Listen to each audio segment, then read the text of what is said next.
অবশেষে বের হয়ে আসলো মাওলানা রইসুদ্দিনকে হত্যার পেছনে যারা দায়ী ছিলেন বা যারা জড়িত ছিলেন তাদের নাম।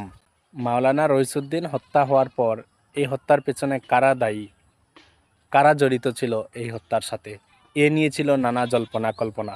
আপনারা নিজ চোখে দেখে নিন, নিজ কানে শুনে নিন কারা মাওলানা রইসুদ্দিনকে হত্যা করার পেছনে দায়ী ছিল। আমি আপনাদের সামনে তাদের এই ভিডিওটি তুলে ধরছি। ইমাম সাহেব প্রথম নিযুক্ত দেওয়া হয়েছে আরো 3 মাস আগে আমাদের মসজিদে। নিযুক্ত দেওয়ার পরে উনি মোটামুটি ছেলেদের সাথে ভালো একটা মিশুক টাইপের হওয়ার পরে আমি একসময় পার্সোনালি উনির সাথে কথা বলছিলাম যে আপনি তো ছেলেদের সাথে মিশুক আছেন, ভালো কথা, আমাদের তো দরকার।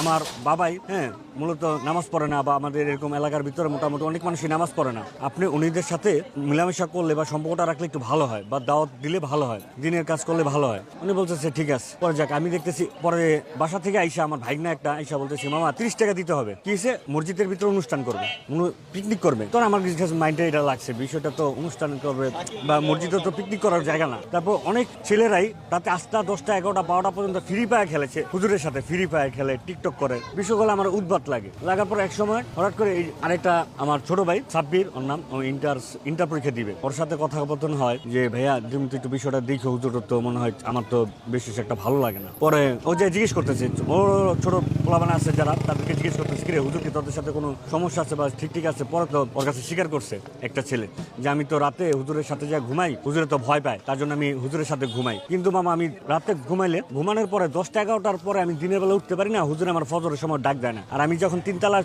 ছাদে ঘুমাই তখন ছাদের উপরেই মাইক, আমি যে রুমটাতে ঘুমাই ওটার উপরেই মাইক, কিন্তু আমি মাইকের আওয়াজ পাই না, আমি ঘুমার থেকে উঠতে পারি না, আমার কাছে কিরকম জানি একটা লাগে। পরে একসময় ও কি করলো, ওই হুজুরের সাথে ভালো করে মিশা শুরু করে দিল। মিশা শুরু করার পরে ওই সেক্সুয়াল ব্যাপারে ওই হুজুরে চ্যাটিং করে ছেলেদের সাথে, ছোট ছোট বাচ্চাদের সাথে, তাদের গার্লফ্রেন্ডের সম্পর্কে জিজ্ঞেস করে, তারা কি কোনো সাথে সম্পর্ক করে কিনা, কোনো মেয়ের সাথে সম্পর্ক আছে কিনা, তাদের সেক্সের কি ইন্টারফিয়ার, এইসব ব্যাপারে ছেলেদের সাথে আলোচনা করে, তাদের লিঙ্গের ভিতরে হাত দেয়, শরীরে অশ্লীল ভাবে হাত দেয়। তারপর আস্তে আস্তে ছেলেরা আস্তে আস্তে ওইখান থেকে ফিরত এসে পড়ছে হুজুরের কাছে। তাদের একটা ভুক্তভোগী একটা ছেলে আছে, তার সাথে একটা এরকম অশ্লীল কাজ হয়েছে। পরে তার ফ্যামিলির সাথে জানাইছে, ফ্যামিলিতে জানার পরে ওরা মা বাবা বলছে কি একটা ইমাম সাহেব এটা তুই এই কি কস, বিশ্বাস করে নাই তার মা বাপ। এরকম করে আরেকজনের ছেলের সাথে হচ্ছে, ওনার মা বাবাও বিশ্বাস করে নাই। যখন ওই যে বড় ছেলেটা এই কয়েকদিন ধরে এই জিনিসটা অবজার্ভ করতেছে, ওই ছেলের সাথে এই জিনিসটা করার চেষ্টা করছে। ওনার পাওয়ার খাওয়ানো হয়েছে, একটা পাওয়ার ড্রিঙ্কসটা খাওয়ানো হয়েছে। ছেলেটা ড্রিঙ্কসটা খাওয়ার পরে হঠাৎ তার মাথাটা চক্কর মারার পরে উনি হুজুরকে বলতে, হুজুর আমি একটু প্রস্তাব করে আছি। হুজুর বলে কি অজু খানার ভিতরে তুমি প্রস্তাব করো। পরে ওর কাছে লাগবে যে জায়গায় আমি পবিত্র হয়ে যাবে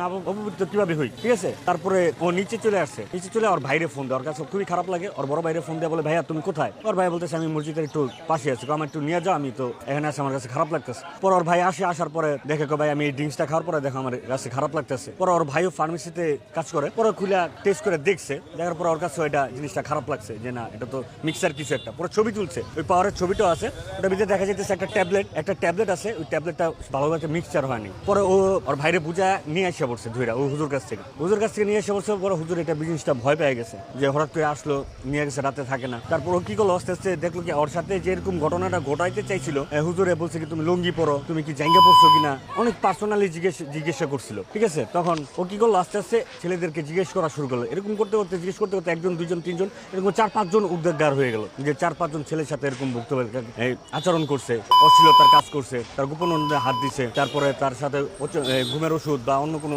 ওষুধ আমি জানি না কি সেটা, ওষুধ খাওয়ার পরে তার অচেতন হয়ে গেছে ছেলেটা। তারপরে দিন সে 11টার দিকে উঠতে পারছে, উঠার পর শরীরে ব্যথা অনুভূতি করছে। পরে ও ওর মা বাবার কাছে যে আবার বলছে, ওর মা বাবা এই জিনিসটা মিডিয়ার সামনে আনে নেই বা আমাদের কাউকে জানায়নি। পরে এক পর্যায়ে যখন আমার সাথে এসে শেয়ার করছে, তাই আমি বলছি এটা তো গোপন রাখা যায় না, ঠিক আছে, এই জিনিসটা আমাদের মুরব্বীদের জানানো উচিত। পরে মুরব্বীদের জানানো হয়েছে। মুরব্বীরা তখন কি করছে, সবচেয়ে ভুক্তভোগীকে জিজ্ঞেস করার পরে সবাই মোটামুটি তাদের কাছ থেকে একটা রায় পাওয়া গেছে যে না এই হুজুর অশ্লীল কাজের সাথে সম্পৃক্ত। পরে মসজিদের যে কমিটি, যে সভাপতি, ওই কমিটিতে জানানো হয়েছে। এখানে পীর সাহেব ছিলেন, যে কমিটিতে আছেন রিয়াজউদ্দিন সাহেবের সাথে কথাবার্তা বলা হয়েছে। পরে রিয়াজউদ্দিন সাহেব এই 3 রাস্তার মোড়ে, রাস্তার মেন রোডে দোকান পাড়ের সামনে ও হুজুরকে ডাকা আনা হয়েছে, আরেকজনকে দিয়া হুজুরকে ডাকা আনা হয়েছে। ডাকা আনানোর পরে হুজুরকে জিজ্ঞেস করা হয়েছে, হুজুরকে আরো 3-4 জন ছেলে যাদের সাথে এই ঘটনাটা ঘুরছিল ওদেরকে সামনে রেখে যখন জিজ্ঞেস করা হয়েছে যে আমাদের কাছে সব এভিডেন্স আছে, সব প্রমাণ আছে, আপনি সত্যটা বলেন। পরে উনি চুপ হয়ে আছে, বলছে সত্যটা বলেন, আপনার কিছু হবে না। তখন উনি যখন বলছে হ্যাঁ আমি 3 মাস আগে আসছি, 3 মাস ধরে আমি এই জিনিসটা করতেছি, এই কথাটা বলার পরে যা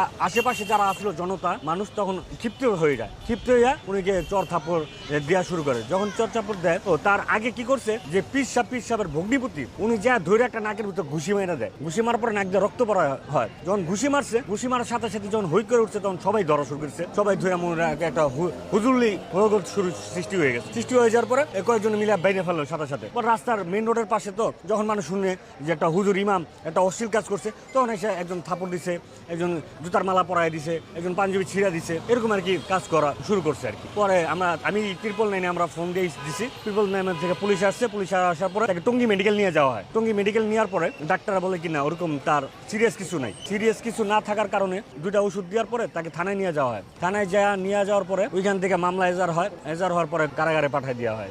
পরে কারাগার থেকে আমরা শুনতে পাচ্ছি রাতে 3টার দিকে মেডিকেলে নিয়ে যাওয়া হয়, মেডিকেল থেকে হয়তো মৃত্যুবরণ করছে, ব্রেন স্ট্রোক নাকি করছে।